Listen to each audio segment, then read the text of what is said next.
Partons à présent au Liban voisin, où Joseph Aoun fait ses premiers pas en tant que président du pays. Le commandant en chef de l'armée libanaise a été élu jeudi à la fonction suprême. Le pays était sans président depuis octobre 2022. Nous sommes en direct de Beyrouth avec Salah Hijazi. Bonsoir et merci d'être avec nous. Vous êtes le responsable adjoint du service politique du journal L'Orient le Jour. Salah Hijazi, quelles sont les prochaines étapes du calendrier politique au Liban ? Bonsoir et merci à vous. La prochaine étape, c'est naturellement la nomination du Premier ministre. Des consultations parlementaires devraient avoir lieu lundi pour choisir donc le prochain chef de gouvernement. Plusieurs noms circulent actuellement du Premier ministre actuel, Najib Mikati, qui semble être le favori du camp du Hezbollah, mais le camp anti-Hezbollah prépare, lui, une candidature opposée.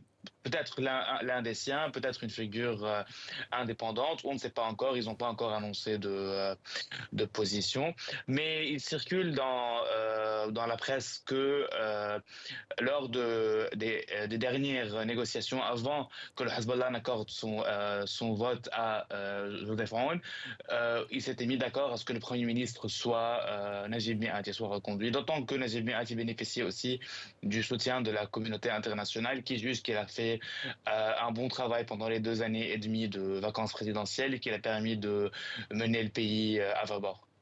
Alors justement, vous parlez du Hezbollah. De nombreux analystes affirment que l'élection de Joseph Aoun à la tête du pays n'aurait pas été possible sans la chute du Hezbollah et sans la chute du régime syrien de Bachar al-Assad. Comment est-ce que Joseph Aoun se positionne justement par rapport au mouvement chiite ? Écoutez, Joseph Aoun, c'est le chef de l'armée.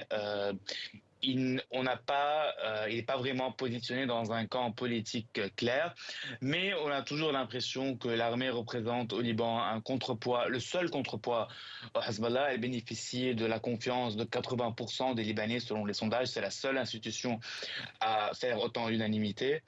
Et lors de son discours d'inauguration, le ton qu'il a adopté était quand même assez solide. Il a mis au défi le Hezbollah en affirmant à plusieurs reprises que c'est l'armée qui aura le monopole des armes désormais, que c'est le gouvernement qui va annoncer les guerres et non pas le Hezbollah comme il l'a fait il y a quelques mois en déclarant la guerre à Israël et en conduisant le pays avec lui.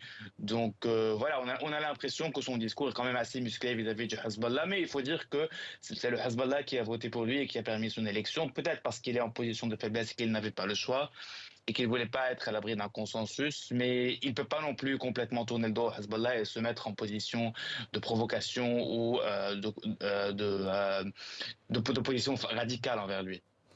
Il nous reste une trentaine de secondes. Vous parliez de son discours d'investiture. Vous avez eu le sentiment qu'il avait conscience de la tâche, des défis titanesques qui l'attendaient ? Oui, je pense que clairement, son discours était vraiment inédit dans le sens où c'est le premier président depuis de très nombreuses années à ne pas évoquer la triptyque du Hezbollah, armée, peuple, résistance, résistance entre guillemets, signifiant le Hezbollah. Donc, j'ai l'impression qu'il a conscience des défis qui l'attendent, la reconstruction, les réformes, mais aussi du fait que la communauté internationale place un peu ses espoirs en lui, que les Libanais aussi placent un peu leurs espoirs en lui, et que donc voilà, il est face à une mission difficile. Merci beaucoup Salah Hijazi.